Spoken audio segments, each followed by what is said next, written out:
Olá, boa tarde para você. O Meio-Dia em Revista está no ar para deixar a sua quinta-feira atualizada com as boas ideias de pessoas que colocam em prática a cidadania. Aliás, hoje é o Dia Internacional dos Direitos Humanos e o nosso tema tem relação, porque vamos conversar sobre meio ambiente e como melhorar o nosso relacionamento com a natureza.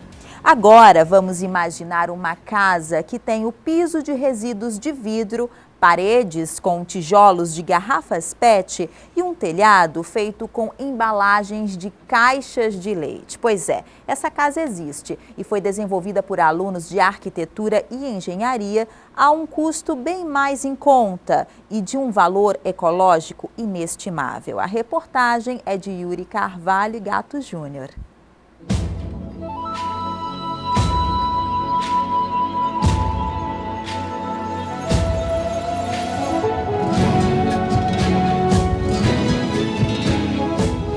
Quase 3.000 toneladas de lixo são recolhidas todos os dias em Manaus. E apenas uma parte desses resíduos é reciclada. Agora imagine se 1 tonelada desse material pudesse ser utilizada na construção de uma casa. Foi o que pesquisaram, planejaram e executaram os alunos de Engenharia e Arquitetura da Universidade Luterana, que construíram a Casa Ecológica Guaí, que na língua tupi-guarani significa semente boa. E a intenção foi justamente essa, germinar uma boa ideia para o meio ambiente, com o reaproveitamento de muita coisa que vai para o lixo. Isso foi feito com um mutirão de 200 alunos, somente aos sábados, trabalhando, todos os alunos da instituição, uns entravam, outros saíam, né?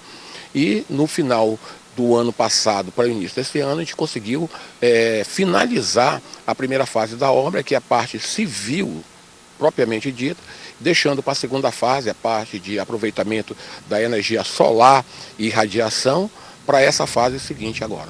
Mesmo ainda não totalmente concluído, o projeto já ganhou repercussão nacional e até prêmio.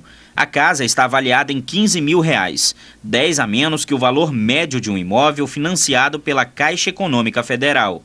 Mas, de acordo com seus idealizadores, o padrão é o mesmo, com a vantagem de ter a estrutura totalmente sustentável. O piso é feito de granito verde, a argamassa é de resíduos de vidros temperados e nas paredes foram utilizadas 2.830 garrafas PET e de óleo lubrificante para a confecção dos tijolos ecológicos.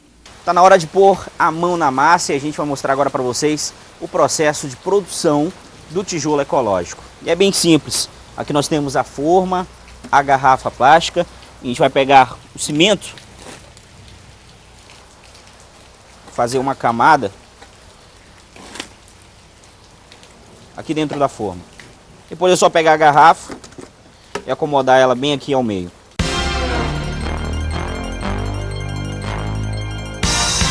Depois de preenchido, o tijolo fica nesse molde por 24 horas no processo chamado cura, para criar rigidez.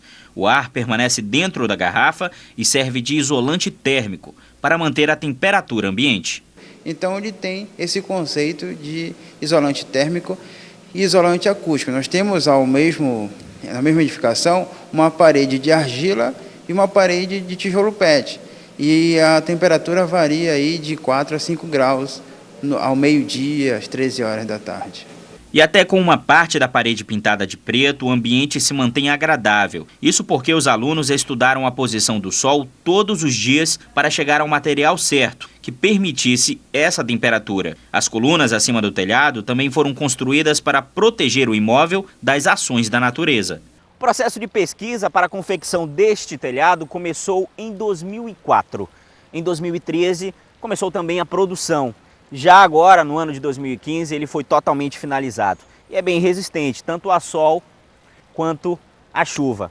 A durabilidade em média dele é de 5 anos. Eu vou até andar aqui um pouco para mostrar para vocês que é bem resistente. A estrutura é toda de madeira. E ele é revestido de um material chamado Tetra Pak, que seriam caixas de leite. Nós trabalhamos com a pesquisa de angulação e queda da água do telhado. Cada telhado tem uma queda diferente. O que é isso? As inclinações diferentes vão trabalhar de acordo com a posição solar. E isso vai diminuir a temperatura interna do ambiente. Gera um custo menor para a obra e além de tornar uma sensação climática para o ambiente, no caso, né? E esteticamente é muito agradável e muito bonito. No total foram usadas 2.230 embalagens de suco e leite longa-vida, que não foram para o lixo e resultaram no projeto que está apenas no começo, mas já se mostra uma alternativa viável e um investimento mais do que vantajoso para resolver um problema que incomoda a todos no planeta.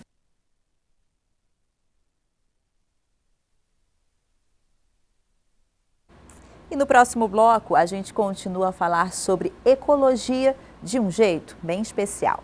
Mas agora, para chamar o intervalo, João Victor e Rodrigo cantam pra gente.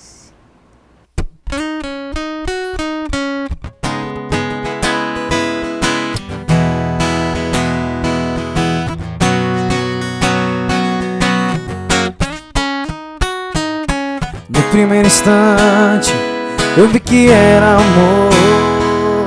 No momento em que a gente se encontrou, e no segundo instante eu vi que era você. Já te amo tanto sem te conhecer.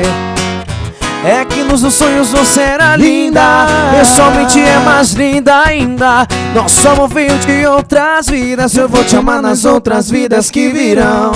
É que você nasceu pra ser minha. Vamos dividir uma casinha, numa cama dormir de conchinhas. Deus abençoou a nossa união e os anjos cantam nosso amor.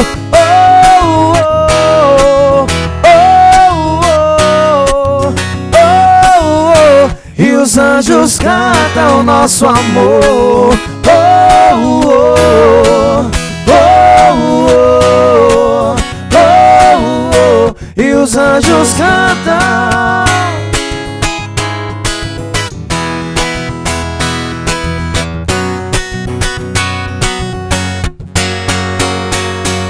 E no primeiro instante eu vi que era amor.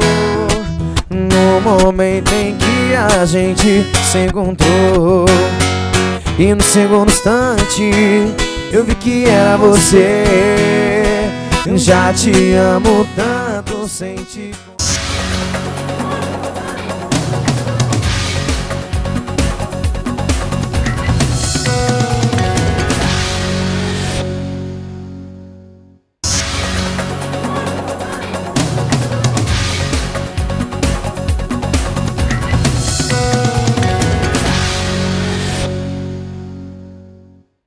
Já sabemos que o mundo vive um tempo de grande crise de degradação do meio ambiente. Rios poluídos, florestas sendo desmatadas, poluições fora de controle. Os homens debatendo sobre como melhorar a situação e negociando soluções. Exemplo disso é a Conferência do Clima, que acontece até o fim de semana em Paris. Mas a necessidade de preservação da natureza vem desde os primórdios e as religiões e crenças se juntam às manifestações e alertas em favor da ecologia. E a gente conversa hoje sobre algumas dessas ações. Os nossos convidados são o Padre Bira e o Jorge Alberto, José Alberto, que é o doutor em desenvolvimento social ambiental. Às vezes é a miopia.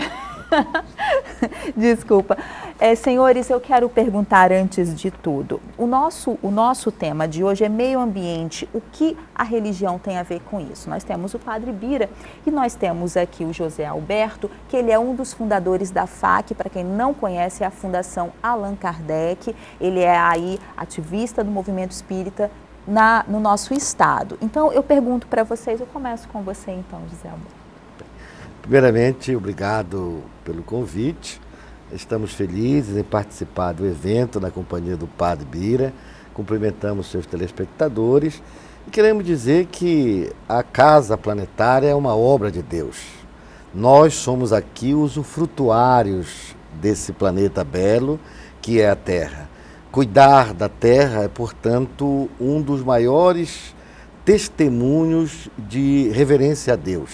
Na grande tese de Jesus, que ele resumiu todas as leis dos profetas, quando ele fala que o resumo de todas as obrigações do homem, do ponto de vista religioso, seria amar a Deus sobre todas as coisas e o próximo como a si mesmo, nós não poderemos desenvolver isso, nós não poderemos amar a Deus sem amar a obra dele, que é, naturalmente, a nossa casa planetária. O Cristo nos ensinava de forma bela, usando a natureza como referência, quando ele comparava, nos convidava a olhar os lírios do campo, as aves do céu. Portanto, o Cristo nos convidou a ter nas manifestações da natureza modelos para que nós pudéssemos nos conduzir como seres habitantes desse planeta. Portanto, na visão espírita, o ambiente, a responsabilidade do ser humano sobre o ambiente são tão sérias quanto a responsabilidade perante o próximo, as leis que nos regulam a relação com o nosso próximo, como perdoar, amar o inimigo, também incluem as responsabilidades que nós devemos ter em relação à natureza, que é a obra de Deus mais significativa ao nosso dispor como viventes desta terra. Padre Bira. Antes, muito obrigado pela oportunidade de estar aqui e de conversar com pessoas tão significativas e estudiosas nesse campo. Eu creio que nós estamos em uma sintonia muito profunda. Quando falamos de Deus, nós estamos no nível de fé. Se nós dizemos que Deus é o Criador de tudo, é o Senhor de tudo, então tudo que existe neste planeta deve viver numa condição de fraternidade. O Papa Francisco escreveu agora uma carta muito significativa, muito bonita. É isso que eu ia te perguntar, se você quiser já entrar no assunto, então que é a podemos encíclica. entrar depois, tá? Ok. Então, uma das ideias primeiras é a questão do significado da fé. A fé nos projeta a viver a nossa vida numa perspectiva de fraternidade. Então, se eu digo que nós, seres humanos, somos irmãos e nos sentimos assim, e dizemos também que a natureza é obra do Criador, então nós somos irmãos, nós temos o mesmo Pai. E a consequência final é de que nós nos tratemos fraternalmente. Quando dizemos que Deus é o Senhor de tudo, é o Pai de tudo, mas não tratamos a natureza como nossa irmã viva, que nos possibilita o viver, aí a fé entra em profunda contradição. Esse sentido de fraternidade, da qual já foi mencionado, é o sentido do amor. Portanto, não só devemos o amor ao irmão humano, mas também à irmã terra, à irmã árvore, aos irmãos animais. É um outro nível de relação. E a Bíblia coloca com muita clareza esse nível é o nível do cuidado, da responsabilidade, da corresponsabilidade, como manifestação de caridade, como manifestação de amor.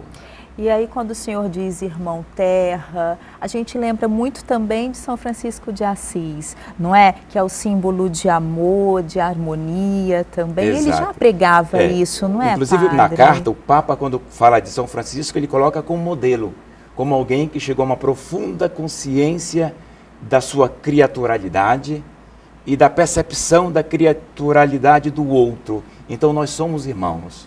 Precisamos criar uma qualidade de relação que não seja aquela de egoísmo, de desfrutamento, de opressão, de exploração, etc. Padre, eu queria que o senhor explicasse para os nossos telespectadores sobre a encíclica, né, que foi uma carta agora do Papa, e eu queria que o senhor contasse mais para quem ainda não entendeu muito bem sobre isso. O Papa Francisco, então, escreveu no mês agora de meados desse ano, uma carta muito significativa. Ela foi muito bem-vinda no mundo todo, por intelectuais, por governos e pelo povo de modo geral. Primeiramente porque ele aborda um tema de interesse comum, de interesse mundial. Tem uma linguagem muito acessível. Trata de um problema que todos nós sentimos de fato, portanto não é uma teoria. E depois traz um enfoque teológico sobre a questão ambiental. Ou seja, o que é que as religiões têm a ver com esse tema tão importante? Né? Então, e depois convida a humanidade a um profundo sentido de corresponsabilidade para com aquilo que está acontecendo hoje e rever a postura. Ele convoca a humanidade para uma conversão ecológica, mudança de mentalidade numa perspectiva de uma ecologia universal, uma ecologia integral, que não é nada mais, nada menos do que repensar os paradigmas, os parâmetros, os modelos da minha relação comigo mesmo, com o outro e com a natureza. Ele fala também de uma dívida ecológica, não é? Que nós teríamos. Exato. Essa dívida ecológica é todo o agir, é consequência do agir agressivo sobre a natureza. Na primeira parte, quando descreve essa dívida ecológica, pegando o texto da Carta aos Romanos, capítulo 8, diz que a natureza sofre, geme as dores, né? Essa natureza que é nossa irmã, ela é violentada, saqueada de tantas formas. Então isso vai gerando cada vez mais uma perda da qualidade da própria casa. A casa é o globo terrestre, a casa é o mundo no qual nós vivemos. E destruir o mundo é destruir a nossa casa. Destruir a natureza é tirar as condições para que possamos sobreviver e viver com dignidade. Porque se não teríamos mais alimentação, o alimento vem da natureza, o ar é natureza, a água é natureza. Então não podemos de forma alguma pensar dessa forma agressiva, destruindo a própria casa. José Alberto, e dentro da doutrina espírita, dentro da visão, o que se deve a essa destruição que o homem faz em relação à natureza? Essa é uma pergunta dramática para todos nós, não só os espíritas, porque com tanta informação, com tanta riqueza que as religiões têm aportado para a criatura humana, por que nós continuamos assim, tão agressivos com esta casa planetária? Essa dívida ecológica de que fala, que você mencionou há pouco e que o Padre Bira bem explicou, nós recordamos de forma muito simples. O nosso planeta é um planeta com 4,5 bilhões de anos. A nossa espécie humana, chamado Homo sapiens, saiu da África há uns 70 mil anos e começou a se espalhar pelos continentes da Terra, dominando as demais espécies de hominídeos que tinha, neandertais, denovosianos, e colonizando a Terra inteira, destruindo as megafaunas que tinha, a flora, etc.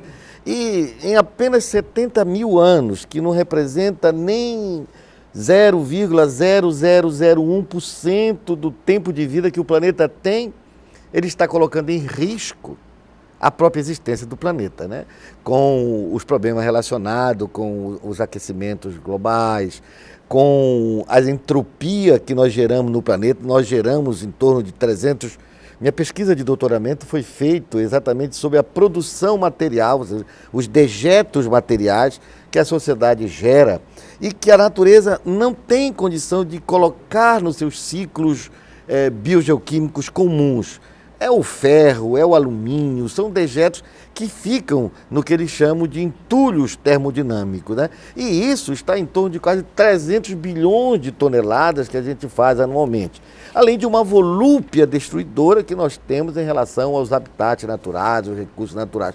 Então, em uma fração ínfima de segundo, essa espécie humana, esse Homo sapiens, que deveria ser a grande luz da Terra, está colocando em risco o planeta.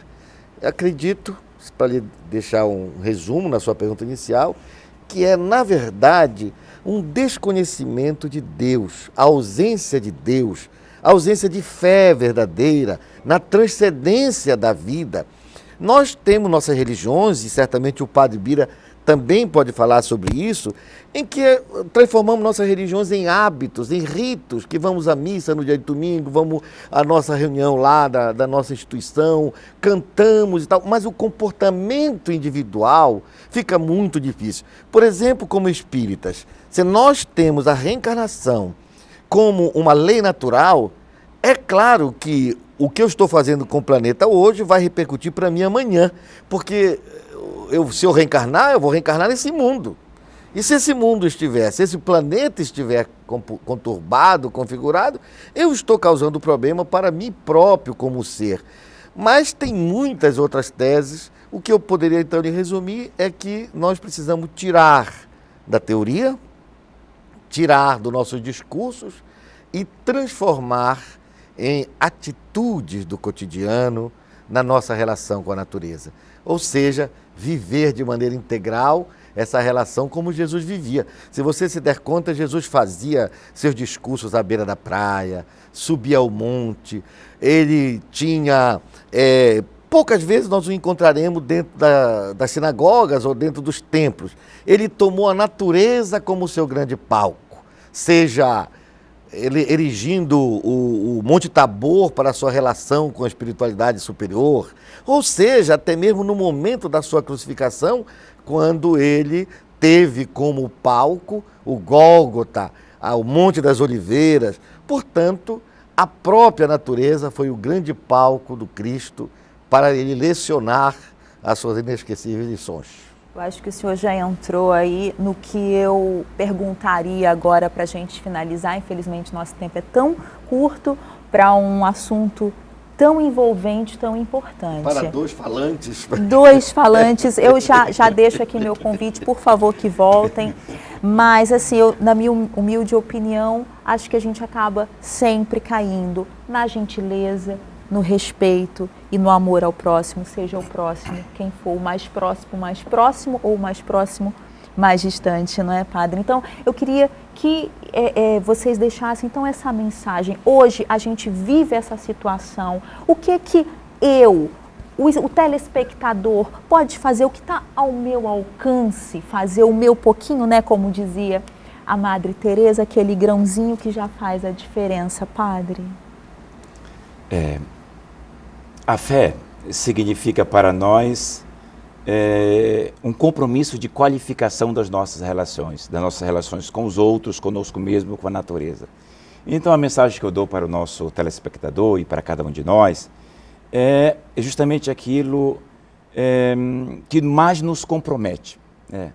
Quais são as consequências morais, as consequências atitudinais das nossas doutrinas, né? O próprio Jesus dizia, não basta dizer Senhor, Senhor, né? Não basta dizer amém, Jesus, aleluia, para ir para o céu. Não, é aquele que faz a vontade do Pai. Ou seja, aquele que vive a caridade, que vive o amor nessa pluridimensionalidade de níveis, né? No nível consigo mesmo, com o outro, com a natureza, com os animais, nos seus negócios, nas suas relações de serviços profissionais, etc. O Papa Francisco, quando fala da carta, na carta, ele diz que a violência contra a natureza é reflexo da violência entre os humanos. Então, todo ato de agressividade contra a natureza, na verdade, está refletindo um outro drama. Nós somos agressivos entre nós. Nós somos violentos entre nós. Talvez fique essa grande preocupação minha pessoal, que estou meditando, e para cada um de nós. Ou seja, transformar em atitudes concretas, em atitude de relações mais humanas, mais saudáveis, a fé no qual nós depositamos a nossa esperança. Amém. Eu quero agradecer, padre. Obrigado. Agradecer de coração por ter aceito o convite. Já deixo aí estendido para uma próxima vez, com outros temas também tão importantes para nós. Padre Bira, José Alberto, muito obrigada. E a gente vai para um rápido intervalo, mas quem canta para a gente agora é João Vitor e Rodrigo.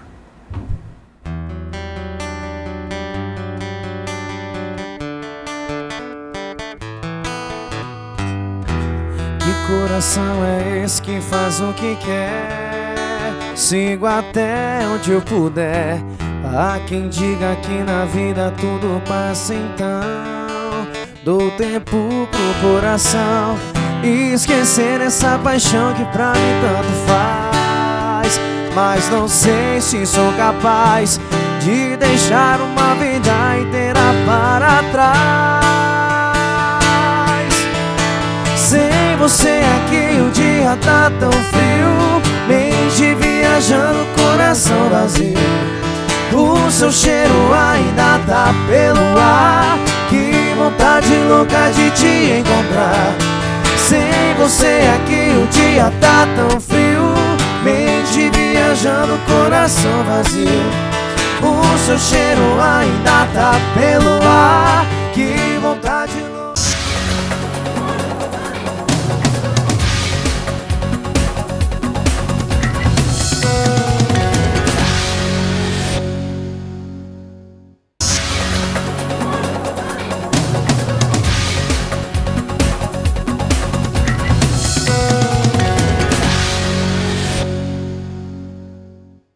Envolvidos com a música, desde cedo eles já passearam pelo rock, mas logo os jovens observaram o surgimento de uma nova cena sertaneja no país. Sendo assim, em parceria, criaram o projeto Certas Canções, que traz uma linguagem diferenciada para esse gênero tão popular. Uma das grandes promessas do sertanejo universitário. Nossa atração de hoje é a dupla João Vitor e Rodrigo. Sejam bem-vindos, rapazes. Como foi essa transição do rock para o sertanejo?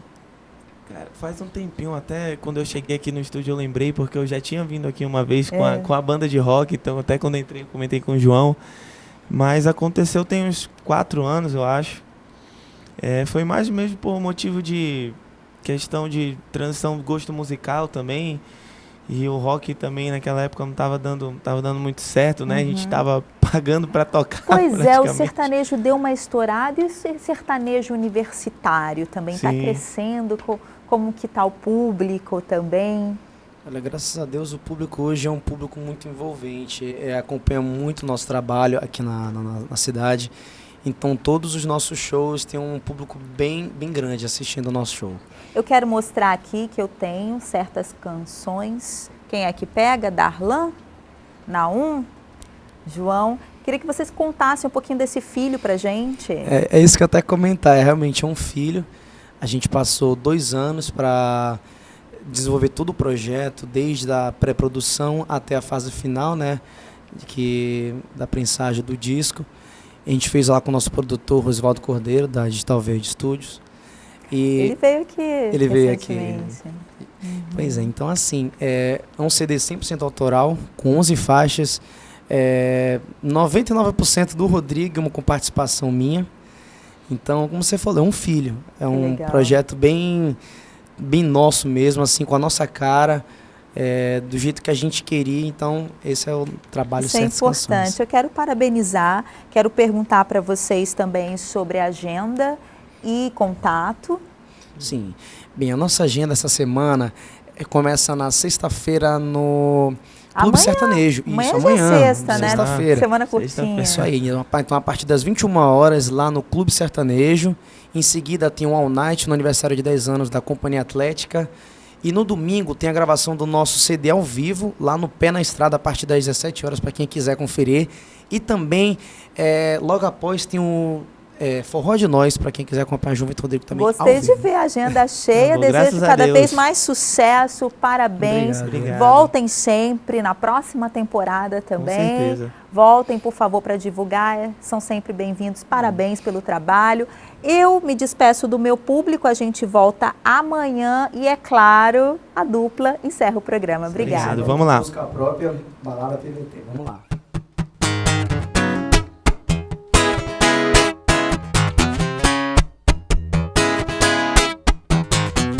Acordei com o som tocando, cabeça tá latejando e eu não sei onde é que eu tô. Mulher jogada pelo chão, olha só que confusão, tem cara um terror. Vai, o cheiro de cerveja, morte e caos que na mesa inteira tinha pra todo lugar. Dona deitada do meu lado, meu amigo alcoolizado, tá jogado na piscina.